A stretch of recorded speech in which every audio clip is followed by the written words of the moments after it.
All right, I think I am live here. All right, I think I am live here. And why am I hearing myself?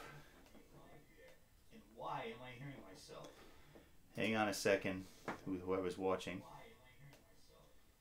Hang on a second, whoever's watching. Hang on a second, whoever's watching.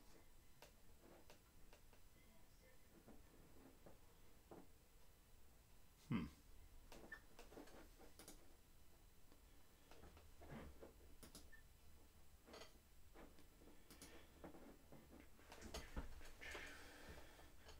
What's up, guys?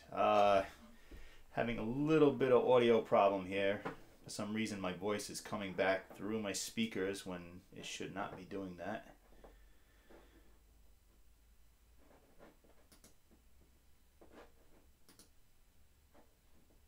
So if you're here, just say hello.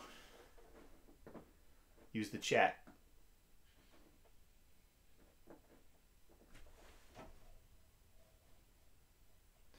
Testing, 1, 2.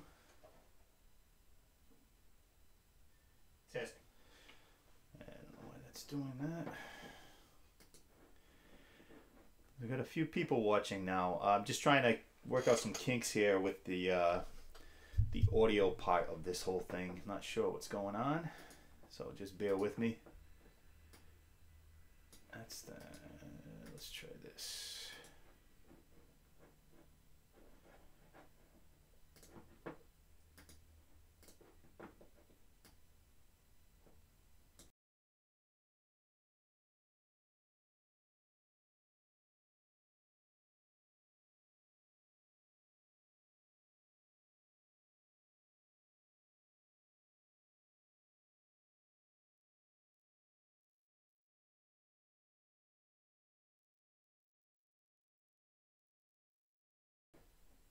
Testing, 1, 2.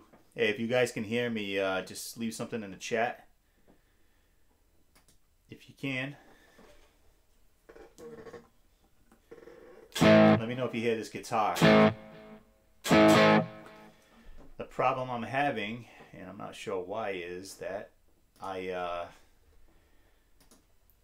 can't hear the guitar because I had to turn my, what do you call it? My monitors down because my voice was coming in like 10 seconds later. Let me hear something here.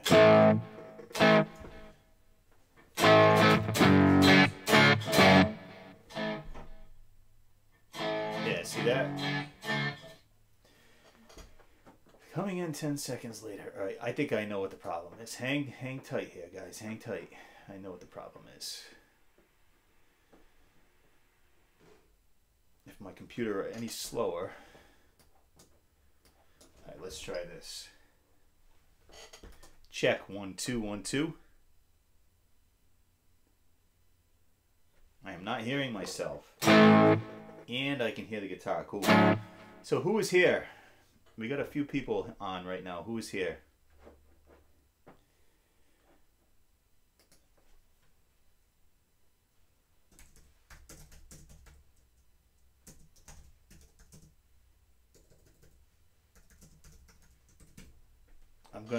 I sent a message into the chat, so please check that out and try to respond if you can.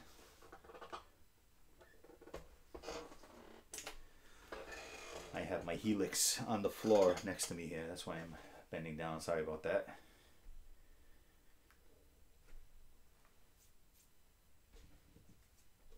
All right, who is here?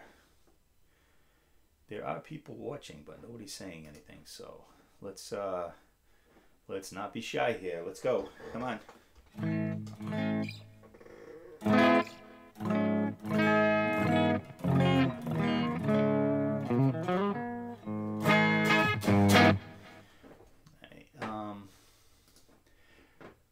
So why am I doing this? Why am I here? Well, we just had them in Rhode Island, and we just had a pretty big storm over the Sunday night into Monday, and I've been without power until last night, late last night. It came back on, so I have not been able to turn on any of my gear. Although most of my gear, this is the only guitar I have with me right now because I have a gig this weekend and most of it is packed up, including my speaker cabinets and all that stuff. The Firehawk is packed up. I did manage to pull the Helix out, and it's on the floor. I got it going direct into the board. Well, not my board, my sound card here, my Focusrite Scarlett. Can everybody hear me? If you're here, please respond and say something or type something, just so I know that this is actually working. I want to make sure my internet connection is good after that storm too. I notice my video is lagging about, just like last time, 5 to 10 seconds behind what I'm actually saying, and then it comes through. So I know you guys are watching, so if you can type something in. Let's go. I want to hear you. Don't be shy.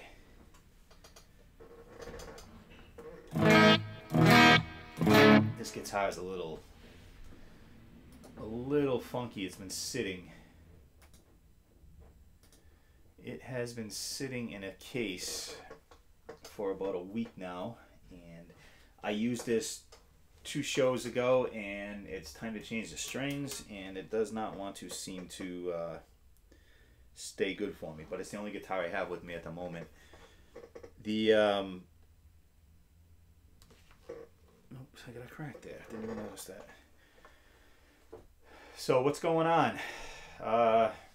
Anything new in Helix land and guitar land and YouTube land? What's going on? I've been away for a few days with no power. I was going crazy. Not only did I not have power, but my cell phone, the phone part worked, but I couldn't send any text messages. I couldn't get online with it. And Verizon Wireless told me it was because everybody in my area wasn't using Wi-Fi and were trying to get on their network and clogging the damn thing up. So it was like we were back in 1990, before we could actually get on the internet with cell phones and all that stuff. So it was pretty frustrating, but I made it through. I'm here. Let's check this chat again. Come on, some of you guys are watching. Let's go. Any questions? I had a gig this past Saturday night at Mohegan Sun Casino in Uncasville, Connecticut, and I ran the Helix, my Helix floor, direct, actually into my Firehawk for stage volume, as I mentioned on the last stream, and out of that into the PA direct. I used my in-ears, and I don't know, I thought I went out front during sound check and listened to it a little bit, and I thought it sounded really good. So I was using my my 2 amp rig that I have up on Custom Tone, that preset. So I think I'm just going to go with that preset for a while. I was thinking of using the Phil X preset that I made, but too much work to get that into every preset or every song preset that I have, and also incorporate my Variacs into that. I had a question about the podcast, my podcast, Rocket Dad podcast that I was doing, and I hope to continue. Still not ready to bring that back yet. I'm still in the middle of trying to sell a house, and not only that, but with the storm I had a roof leak, so I'm dealing with that now too at the same time, while trying to show the house to people. So it's been a fun few days, but I'm glad to be back, and I'm glad to be able to plug in and at least hear some guitar. But I have a gig this Saturday night. If anybody's in the New England area that's watching this, my band, a Bon Jovi tribute called Bon Jersey, we are playing at Showcase Live, which is at Patriot Place at Gillette Stadium, home of the New England Patriots. And we're actually playing a really cool show. We're playing with a Foreigner tribute called Cold as Ice, and a Journey tribute called Scarab. And there's also, I think, Hirsch Gardner from the band New England is opening the show, doing an acoustic set. So it's going to be fun. And the backline is incredible. It's actually a bunch of Marshall stacks back there, but I am not going to be using that because I just want to bring my Firehawk. Same exact setup. I want to run direct because we got a 20-minute changeover between bands. I'm just going to run direct, probably run my in-ears and let it go like that. part of the problem. It's not really a problem. Oops, I dropped my wireless. It's not really a problem, but I find that when using the Helix, it's tough to use. It's tough to use backline amps unless you know ahead of time what it's going to be, and unless you have that amp, it's tough to set up presets.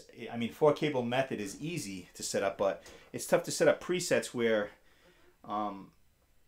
you know it's going to sound right through that amp, and also in order to change channels. Like when I had my Friedman, I had a very specific preset set up for that because of the way that switching on that amp works. So if you're using an amp that doesn't have the conventional switching where it's just like 2 channels, you know, you kind of need to have some time to mess around with that. But so I know there's going to be Marshall cabinets there at this show, and I know the guy Bruce, who is in the Foreigner Tribute, he's pretty much put this show together.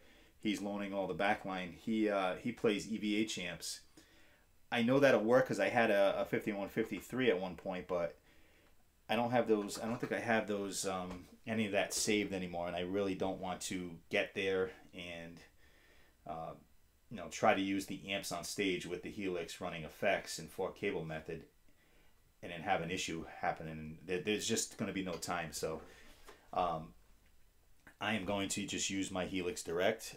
They're all probably going to laugh at me, but I'm getting used to that. And what's funny is they laugh before the show, but after the show they're asking questions like, what the hell were you just playing through? What you know, they're looking at the other amps on the stage. Which one were you playing through? And when I always point to my pedal board, they're kind of dumbfounded. For those that don't know about the Helix, or even modelers, or don't care.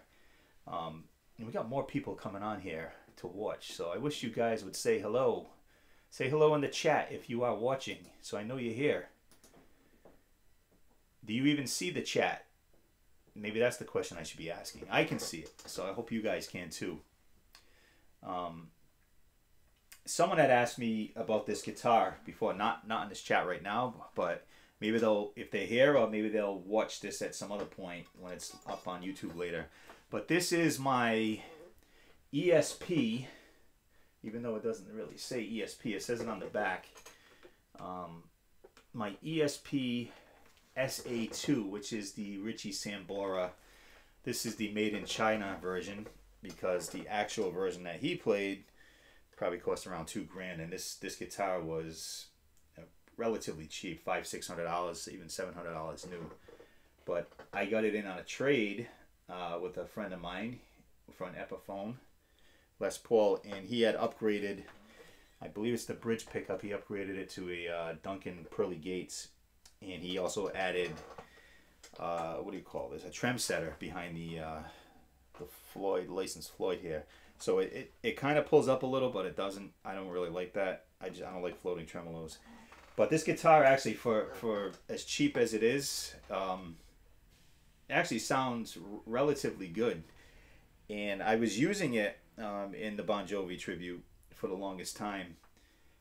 And just the last show, it's the first time in a while I did not take this guitar to a show, because I've fallen back in love with the guitar I had on the last stream that I did, that other Fender. So I brought 2 Fenders to my last gig, and also my Variax. So I think I'm going to leave this one home. That's why it's here. That's why it's the only guitar I have available right now. Everything else is still packed away. Please let me know if the voice is okay, if the guitar... Let me switch to the Marshall. Let me know if that's up too loud, too soft, what's going on. I can't really tell from my end. More people jumping on. Please say hello in the chat. What's going on, guys? I had to get on here and just do one of these, because for those of you just joining this, had been without power for 2 days after the storm that we had Sunday night, so glad to have power back. And I figured I'd just hop on here, make sure everything's working good, make sure my internet connection is back to what it should be. it was a, I'd have to say boring last couple of days because there was nothing to do and no internet, nothing, no text messaging. That didn't work. Just the cell phone, just the phone part of the cell worked. But I want to know if do you guys see the chat, first of all? I don't know, I keep asking this. Sorry I sound like a broken record, but I need to make sure this is actually working. Let me see.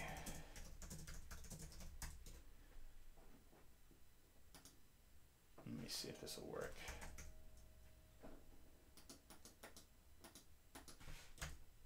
Nope, that's not working.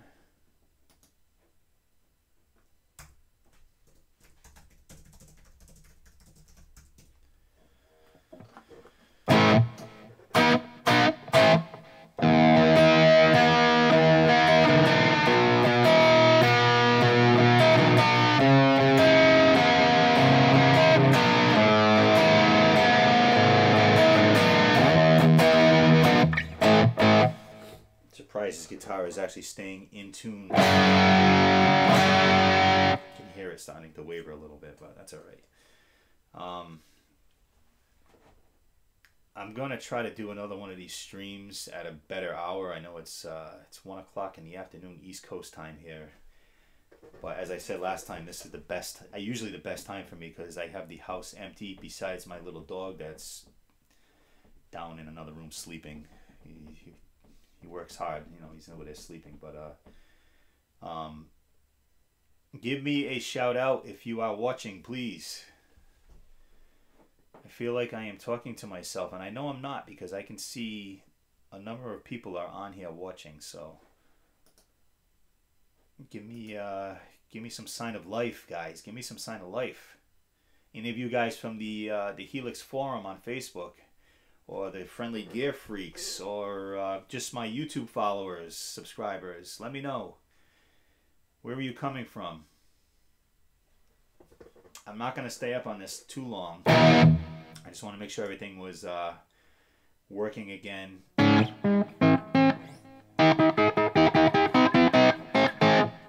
But, I don't know, I guess I'll just... I could just sit here and do nothing. That wouldn't be fun.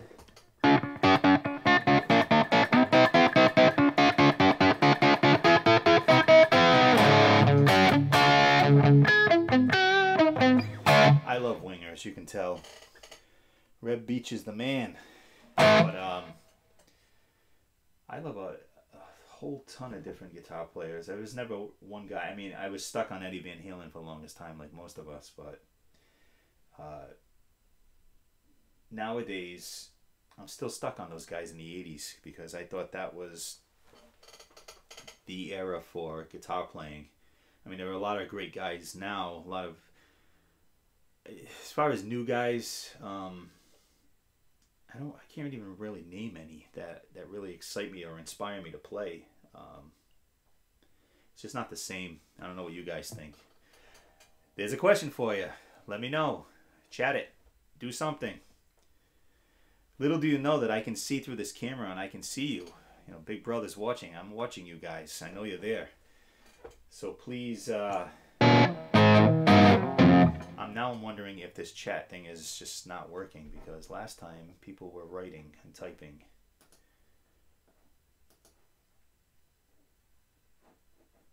Anything, guys, anything. Come on, you can do it.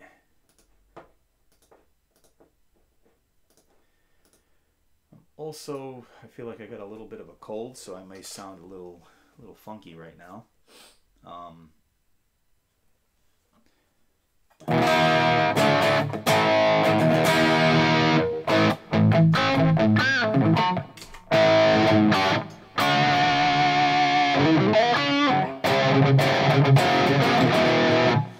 Playing that wrong.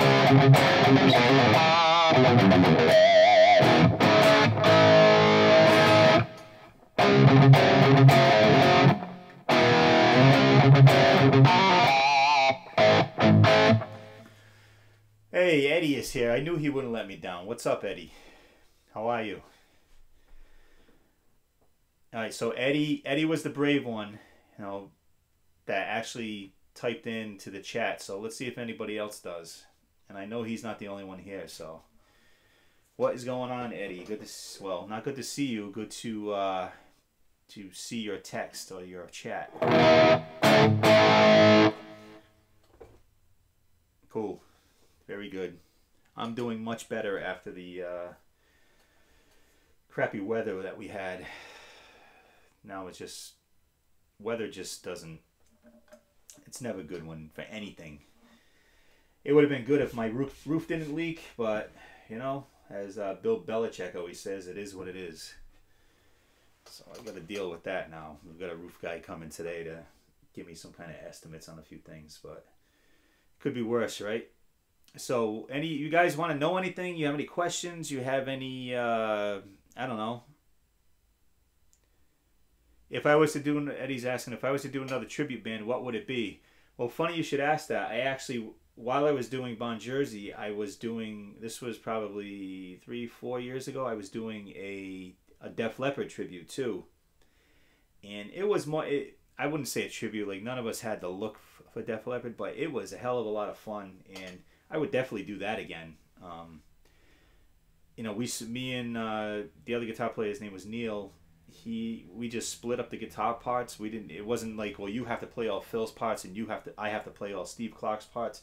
It wasn't like that at all. We just whatever each person felt more comfortable playing, that's what they did. I was more on the, I would think I was playing a Kemper at the time. I was more on the heavier, maybe more the Phil Collins side, because I was doing more of the heavier effects laden stuff with the Kemper.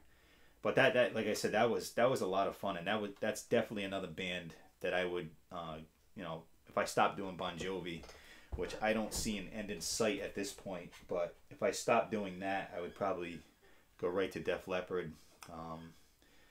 As far as any others, maybe something like a 80s hair band tribute that just does, you know, like all the styles from all those bands, that plays all the songs from those bands from the 80s or even early 90s. But Eddie, how does the is the voice sound okay? Is it loud enough? Does the guitar sound all right? Or do I need to adjust things here? Everything went out of whack.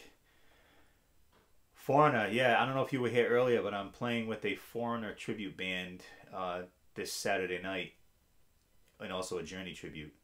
And 38 Special, I love 38 Special.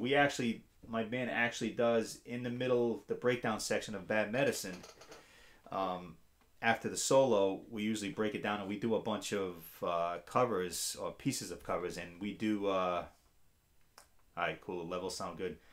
We do, Not So Caught Up in You. We do, what's the other? I am completely blank right now. It goes.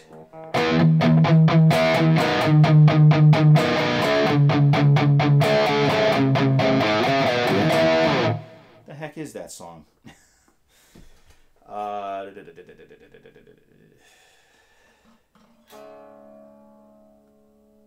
Hold On Loosely.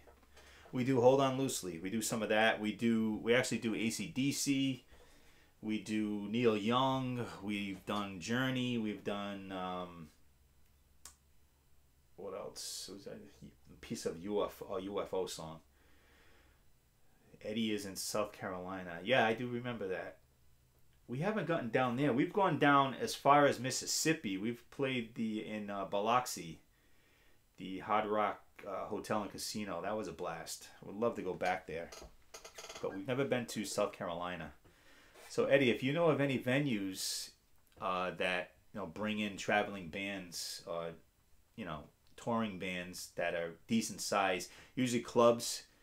It doesn't work with clubs. It has to be like some kind of theater or something like that can afford to bring a band in, because traveling is not cheap, as you well know. So if you know of any decent venues that would like to have a Bon Jovi tribute come in, let them know about us, or let me know, and so we'll see if we can get something going down there. Or anybody else that's watching. There are still people watching, and I don't know why they don't say anything.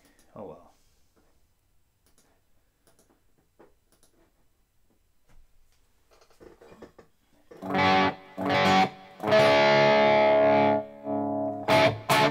The only thing about this guitar that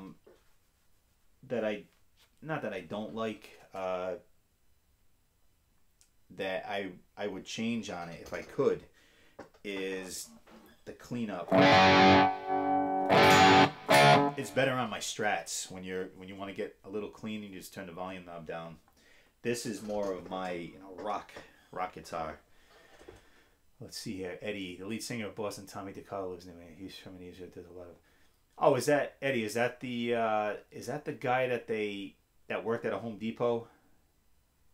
And they saw him on YouTube or something like that. Or am I thinking of somebody else? I know Michael Sweet was singing for Boston for a while, but I know they picked some guy out of, almost like Journey did with Arnell coming from the Philippines.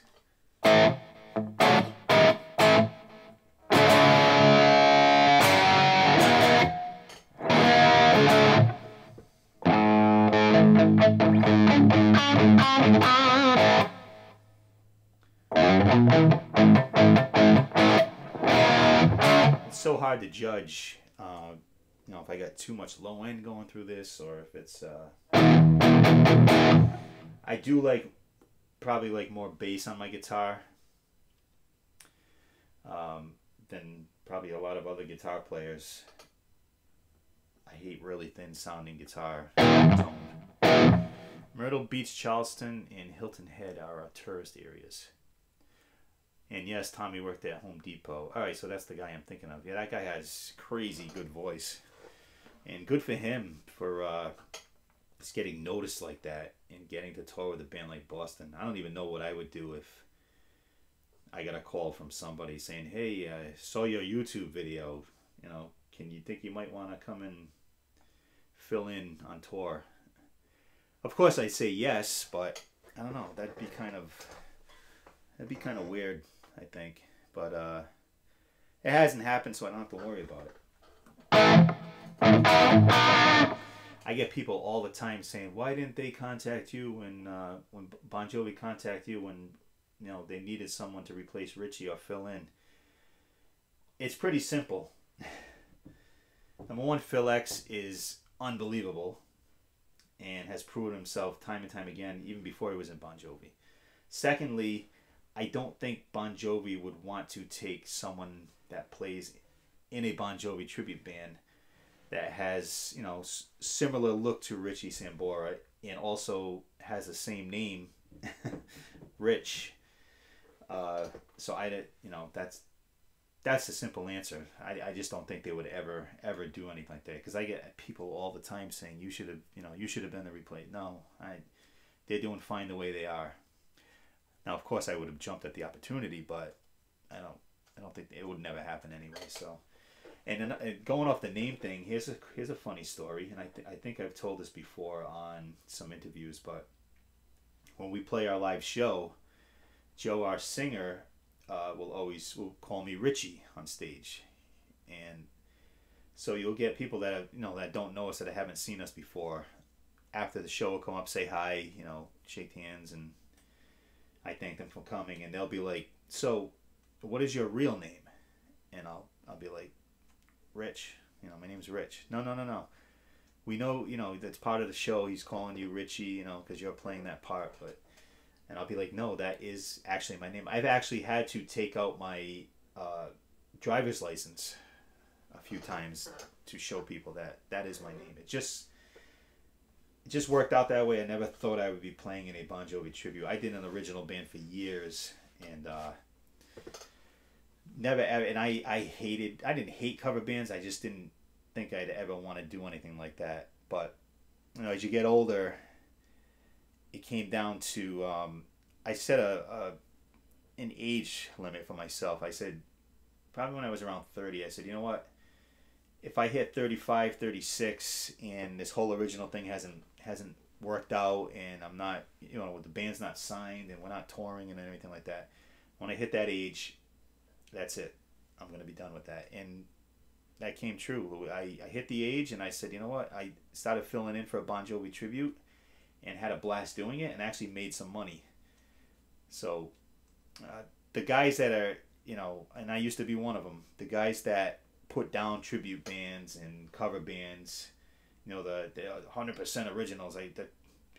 It's so artistic. You know, you're killing the art. You're killing the music. No, we're not. We're helping people enjoy themselves, and I realized that after doing it a few times, because I had that same mentality.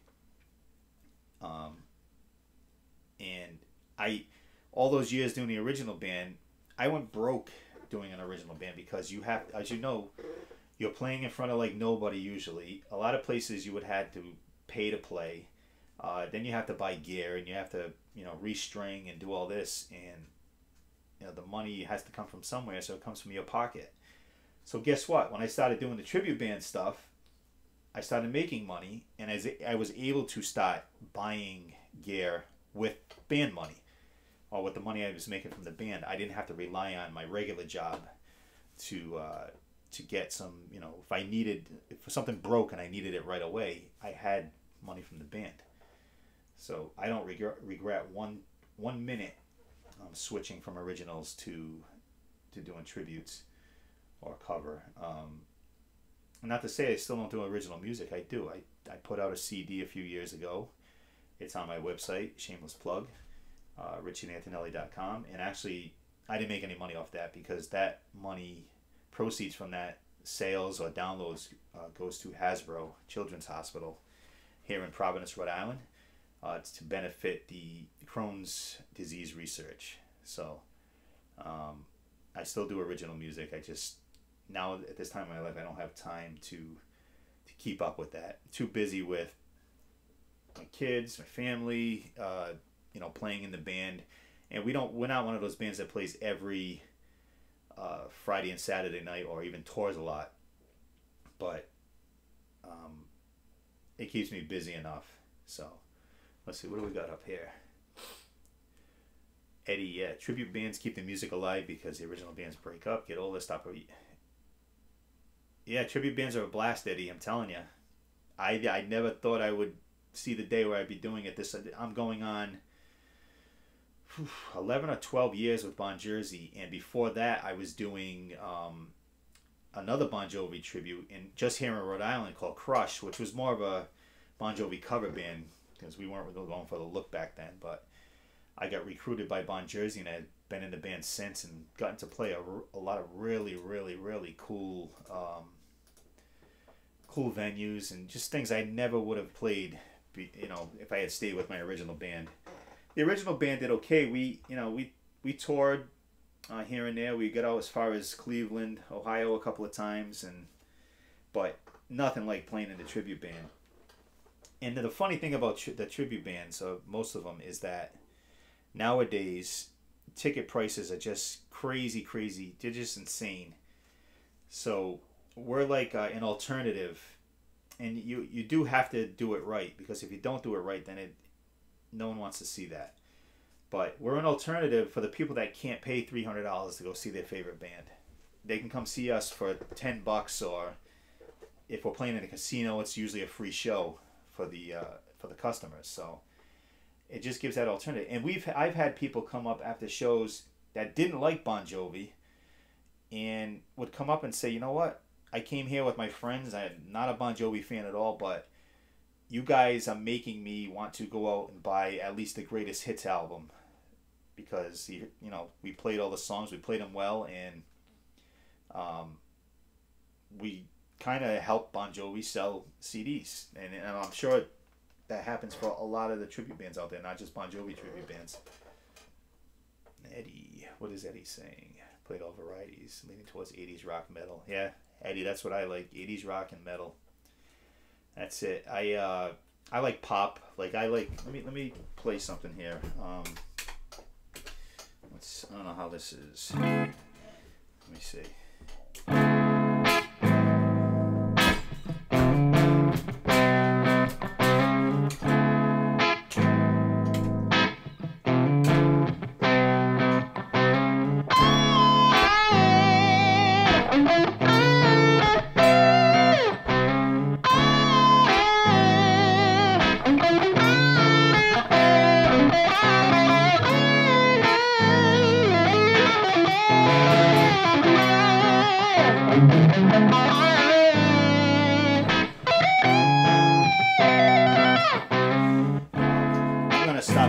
before it gets even worse. I gotta get this thing needs new strings, but anyway, you get the idea. Hall & Oates, I love Hall & Oates, so when I say pop, I'm talking about stuff like that. Just they write so many good songs. I'm all about, it's funny that I love all those 80s, you know, shred guys, but I really don't like really fast guitar playing, solo stuff like that. Like Yngwie Malmsteen, I can't listen to it. I can't listen to that, or who else? Who else is like that? Cacophony. I mean, those guys are amazing. I just can't. After a minute, I am bored out of my mind listening to that stuff. So, for me, it's all about melody, whether it be a vocal melody or the guitar melody. Like my favorite solos are usually the slowest solos that actually sometimes follow the lead vocal line. So that's what I like. I don't know about you guys. And there are still, wow, there's people watching, and Eddie is the only brave soul that will type into the chat. So if you are here, please say hello. I'm going to be wrapping this up pretty soon because I have other things to do. Let's see. What do we got? Yeah, I don't want to go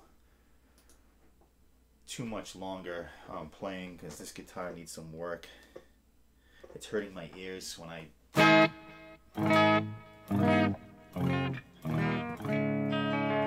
Bryan Adams, yes, Eddie, Bryan Adams. Let's see, I like Bryan Adams.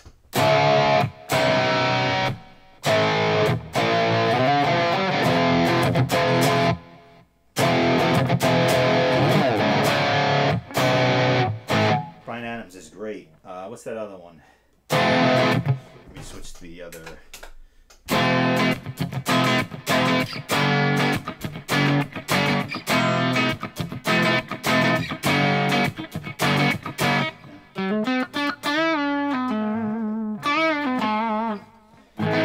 Love Bryan Adams. Keith Scott is one of my favorite guitar players. So understated, so underrated. And you know the guy can wail and do all kinds of stuff, and he just doesn't. He plays for the song. And that's what goes back to what I was saying about melody. That guy has got melody up the yin-yang as far as his playing goes. And, I mean, I can just sit and listen to that over and over. I can listen to the same song over and over if it has that type of playing in it.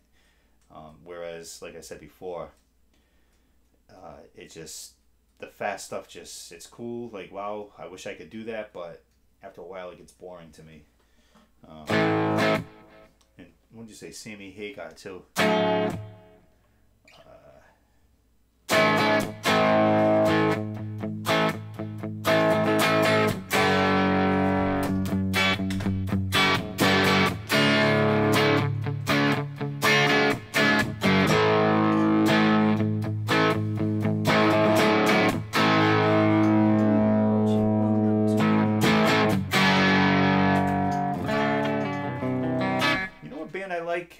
And I had them on my podcast over the summer, is Lifehouse. And they're not really, you know, they're not playing solos and stuff like that, but they write really good songs, really pop songs, but with guitar in it, and the melodies are just really, really good.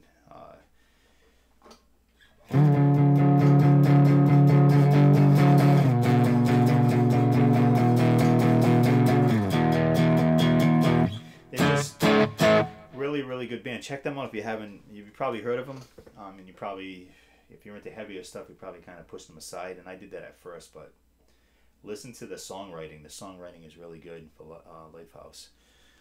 But unless anybody else has any other questions or comments or anything, we're going to probably end this here. It's almost. I've been on Eddie. Oh, Neil Giraldo, I think you're talking about. You wrote Nick Giraldo. You're talking about Pat Benatar. Yes. I saw Pat and Neil do their acoustic thing, their acoustic tour. I was in the second row, and it was insane. It was insane how good they sound. Just the two of them. He had a couple of acoustics, and he had some looping stuff going on to give some percussion, and it was really good. You can probably find a lot of it on YouTube, some videos of them doing it, but it was well worth going to see them play. I got to meet them, take a picture, so it was a fun time. Yeah, he is very tasteful. Very, very tasteful. And Eddie Money, too, you mentioned. Love Eddie Money. All right, so let's, unless there are any other questions here, let's wrap this thing up. I will do another live stream. Not sure when. I got to figure out what's going on with my roof after that storm. So maybe some... It's tough for me to do this at night, so...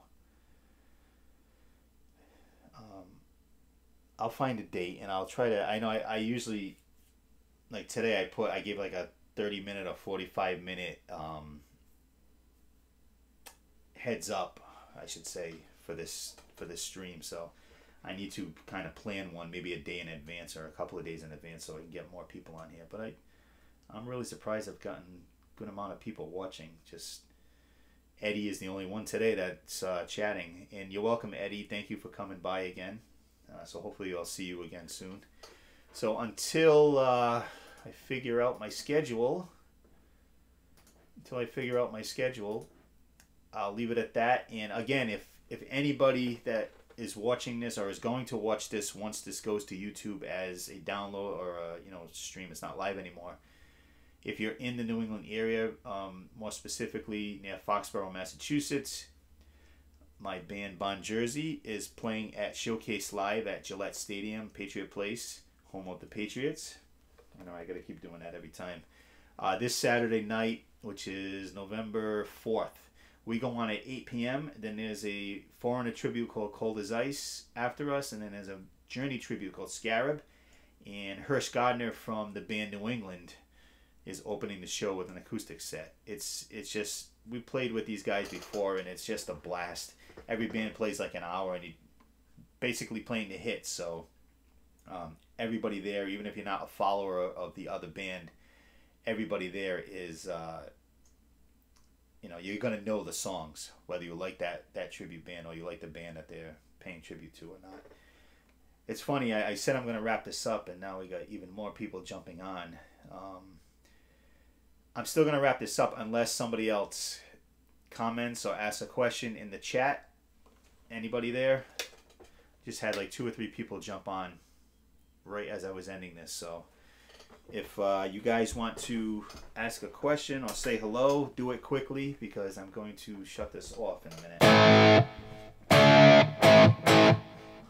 So I'll give it a couple more minutes and we'll see if anything comes up. I'm just looking at my phone here.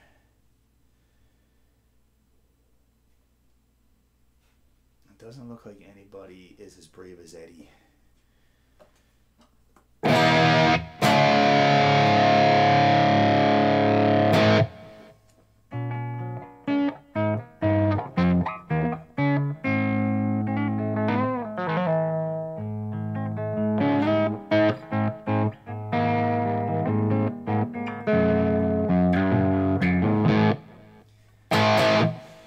Hey, if you guys haven't, one thing I remember, if you're a Van Halen fan or a fan of the Line 6 Helix, my friend Eric runs the EVH Gear TV.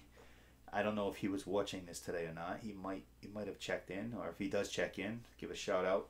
Check out his YouTube channel. Just look up EVH Gear TV and you'll find it. It's really, really well done. And he has a bunch of really cool guests on. He just had basically the whole lineup of Sons of Apollo. Eddie is asking a question. If you had no gear, what guitar rig would you acquire to get back in the game?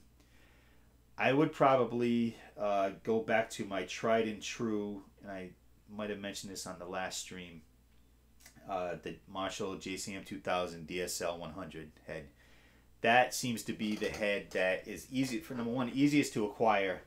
Number two, you can get the heads for like $500-600, which is to me a steal because they're the main backline amp that you'll find when you get to a venue that does backline, usually besides some Fenders. But I'd get one of those. I get a Marshall 412, and as far as a guitar, I just get a Strat with a Floyd on it. I mean, I could go without the Floyd, but most of the stuff I play requires a Floyd Rose on the guitar, so that is what I would do. And as far as effects go, just to start out. I would love to get the Helix again, but if I had a budget, I'd probably just get like I don't know, a Boss noise suppressor to put in the loop of that amp, and also a Boss SD1 just to kick the front of it, and probably one of the reverbs, like the RV5 digital reverb from Boss. I'm a big Boss guy. Not anymore though. Since I got the Helix, I sold all that stuff. But that's probably what I would do. Hey Marcel from Holland, how you doing? Glad you can come in. Well, people are really jumping on here. Eddie asks, what would I bump the amp with a dry pedal? Yes, I would use the Boss SD1, the yellow pedal.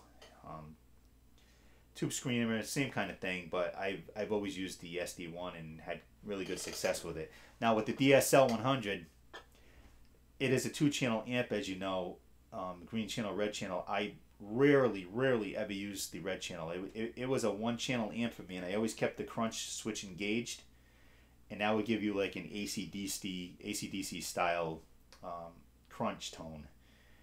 And I just clean up on my guitar for cleans, and when I needed it heavy, that's when I would kick in the SD1 to just push it a little bit. But as with all tube amps, you got to get it loud to sound right. And the problem these days, and which is why I'm using the Helix most of the time, is you can't turn up loud, or as loud as you need to. So the Helix and other stuff like the Fractal stuff are good alternatives. Atomic. Still have my amplifier, and I use it as my backup rig. My SD1 settings, with the DSL 100, I would normally, with the crunch engaged, I would normally have the gain all the way up to 10, and even with it up to 10, it wasn't really over the top. So on the SD1, I would usually put the level all the way up. The tone was usually in the middle, and the drive just depended on the venues. Some venues sound deader than others, so I would put the drive up a little more, sometimes almost up to halfway to get like a metal tone. But most of the time it was probably around 9 o'clock on the dial for that, and that would give me good enough 80s rock tone for rhythm. And when that's the other thing, that's the other pedal that I would get a Boss equalizer like the GE7 if I was starting over, and stick that in the loop, and I would probably just bump, they have the sliders on it, the EQ slider, probably just bump it up a little in the mids, and then put the volume level on that pedal itself up just a tad. So what would happen is, you probably know this, is that when you hit that, it would give you a volume boost, and you would, when you go into your leads, you wouldn't have to rely on your sound guide to bump you up in the mix. Which is why I love, these boards like the Helix, where I can just set a lead tone and it's already louder. I don't have to worry about whether or not the sound guy is falling asleep or talking to some girl, or he's at the bar getting a drink. So I know when I play my solo in the song, people are going to hear it. Any other questions here before we wrap this up? Well, I'm ready to, like I said, I'm ready to shut this off, and I got the most watchers that I've had the whole time. I'm just checking. Let's see. Marcel, have you ever tried the Blue Guitar amp? I've heard of it, Marcel, and it looks like a really cool concept. There are none available where I live, and I've never, I don't know if you know anybody at Blue that wants to send me one to demo, I'd be happy to do that. But it seems like a really cool concept. I've never seen one in person or heard one in person. I've just heard them on their YouTube videos, and they do sound really good. Eddie's asking if I only use 2 delay times, short, long, what MS delay. I don't set the times, Eddie. I usually have to have something with a tap tempo, because I only use delay really in my leads. I don't use it in my rhythm unless it's a specific thing. And what I would do is, once the song gets going, I just tap it out, along to the drummer, because every now and then your drummer might not be at the exact tempo that you set it to. So it'd be kind of weird. You'd be off the delay would be off with the tempo of the song that you're playing. So I always like to tap it out and get the exact tempo. And sometimes if I'm, especially if I'm playing with my in-ears, I can hear, you hear it a lot closer. So even though I tapped it out at the beginning of the song, your drummer might fall behind or push ahead a little, and you can kind of hear it off, so you just re-tap it and get right back in with him. If you set it, to say like 380 milliseconds, and he's playing at 450 or he's playing at 360, it's going to sound a little, I mean, the audience might not notice it, but that's something that I always notice. So hopefully that answered your question. Anybody else, any questions?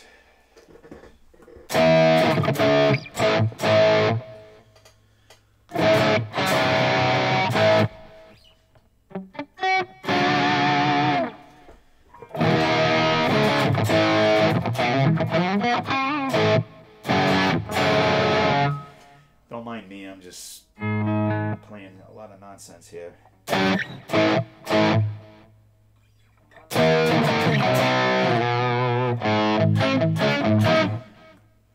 The drummers never let their time drift. Well, most of them don't. I'm talking about those extreme cases where, like, everybody's human. I don't care how good you are, unless you're like Neil Peart or like Alex Van Halen, where they're just human clocks.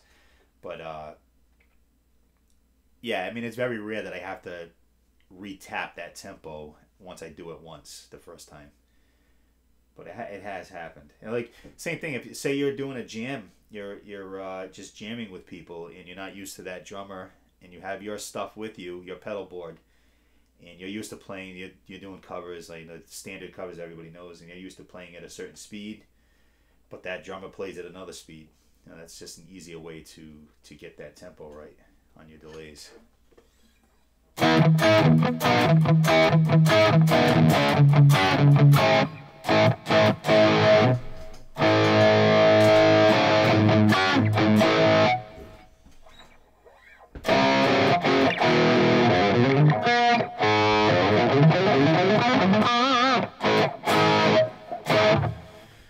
All right, I think this is going to be it. So thank you guys for coming down, and like I said, I'm going to try to schedule another one of these a little further in advance. So if you haven't subbed to my channel, please do, because you'll get the alert when I'm going to be going live again. And I don't know, the more interest I get on these things, the more I'll do. I seem to be getting some decent interest for being really a nobody. And if there's any way I can help with any type of gear that I'm used to, I've been using the same, for the most part, the same type of rig for the last 15 years. But when I say same type of rig, I mean same style of music, and whether it be an actual amp or one of these modelers. And like I said in the last time, I've used them all. Eddie wants some In and Out of Love. All right, let me see. Let me go to find the preset for that. Where is it? It's probably at the beginning of the set last time. Where the heck is it? Here it is. Marcel, that's in Richie Sambora versus Phil X. So obviously the answer is Richie. Without him, I really don't think Bon Jovi does what they did. He co-wrote most of those big hits. John wrote a lot on his own too, but most of the big hits like Wanted and Living on a Prayer, that was all the two of them. I don't think we're going to see another duo like that for a while. But he's not in the band anymore, and Phil X is doing a great job filling in. It's just he's a really good fit for them. I just wish they would let him play a little more in the band. But I know it's a business. It's John's business, and they have to do a certain kind of show nowadays, and they do it, and they're still doing it well. So let me play a little of In and Out of Love for Eddie.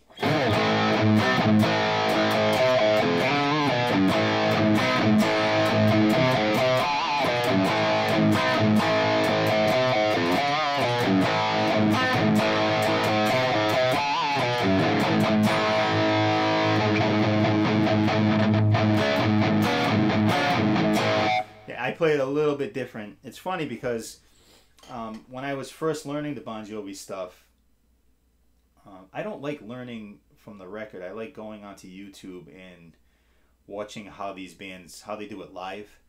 So I'll learn stuff off of their live performances. And I notice Richie, unless it's a song like "Living on a Prayer" or "Wanted," where he's playing the solos almost note to note, but very close.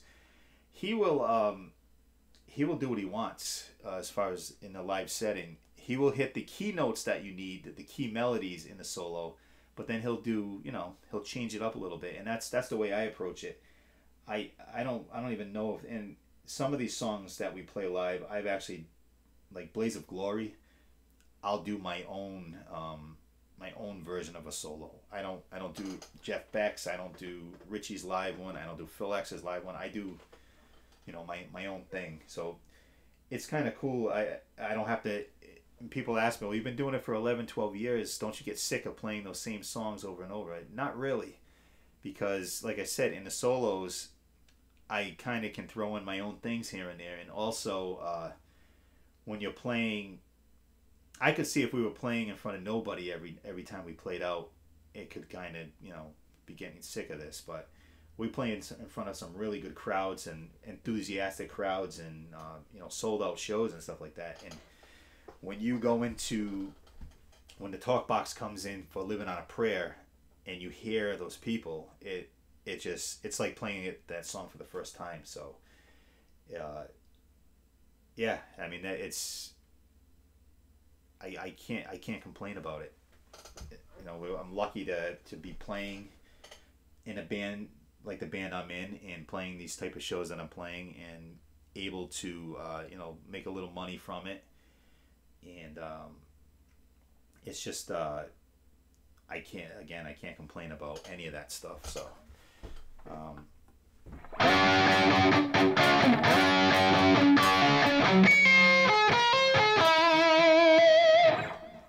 that I don't know how much longer I'm going to be doing the Bon Jovi stuff. Hopefully for a lot longer. And as I said to Eddie earlier in the chat, I would definitely do a Def Leppard tribute again. That was a lot of fun.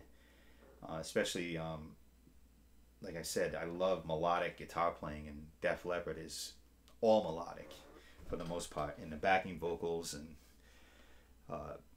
they're one of my top bands of all time too. So, but unless Eddie transcribes music from any instrument playing it. Right, yeah, you do have to simplify when you play live. I mean, there's certain things that unless you're like Paul Gilbert or one of those guys, it's impossible. Me, as far as moving around on stage a lot, I don't really move too much. And if you notice Sambora, he doesn't move a lot either. The main reason is there are so many backing vocals to cover that I am usually right around my microphone. I'll come out a little bit. When we do "Wanted" at the end, after the solo, I will go over to lead singer Joe's mic, and we both sing into that one. But for the most part, I'm around my microphone, and also I need to be around my pedal board to get the. That's one thing I do try to pay attention to, is to get the right sound or effect for a song. So I have to be near that. I can't be. I'm not running from one side of the stage to the other, doing splits and jumping jacks and stuff. I have to stay. I'm pretty grounded when I play, and sometimes I'll almost look like I'm. Sometimes it's hard to explain, because sometimes I'm playing and it's a huge crowd, and it will look like I'm not paying attention to them, but I am. But I'm also so engaged in what I'm playing that it may look like I'm not, I'm not there. That's just the way I play, So everybody always says, you need to smile more. Well, I try to smile more when I'm on stage, but sometimes when like I said, when you're into it and you're playing, you're not thinking about, well, these two people said I should smile, so let me forget this and just look up and smile. I'd rather get the part right.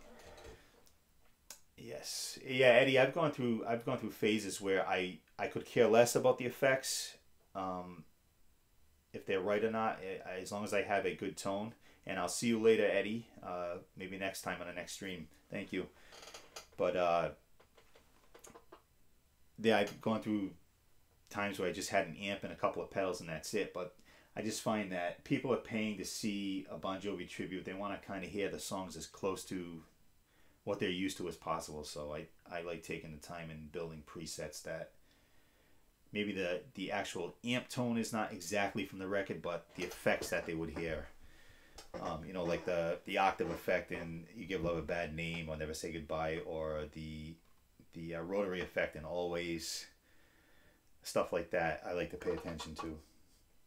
But anyway, Eddie's leaving, so I think I'm gonna, on that note, I am going to also take off, and I will say thank you for coming out. We had a decent amount of viewers here, and there's still people on.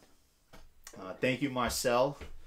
Hopefully I answered your question, and hopefully you'll get back onto one of these streams when I do it again, if you're still watching. And thank you to the other guys who popped in and out of here and didn't really say anything. So maybe next time you'll be a little less shy and give your 2 cents. And, you know, I'm pretty easygoing. I'm not going to get mad at any questions you may ask as long as you keep it clean. So until next time.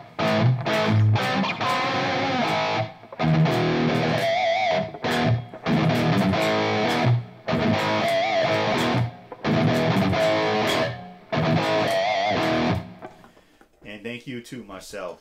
All right, I will see you guys on the other side. Have a good one, and hopefully wherever you are, the bad weather that we just had here, you don't have it. So until next time, check out richandantonelli.com. Check out therockerdadpodcast.com. Subscribe to that on iTunes if you can, because I've had a lot of good guests on, and it was a lot of fun, and I'm still going to do it. I'm actually going to NAMM. I've mentioned it many times before. I'm going to NAMM this year in January. I'm bringing a bunch of business cards. Hopefully I run into a bunch of cool musicians that I can hopefully get on the podcast next year. But that's where I'm at. Again, therockerdadpodcast.com, richandantonelli.com. And if you're into Line 6, line6.com. Atomicamps.com. They do good stuff. Fractalaudio.com. I mean, I'm not going to sit here and go through every single manufacturer, but they've all been really, really cool to me. So I just want to say thank you to them. And that's it. So until next time, take care.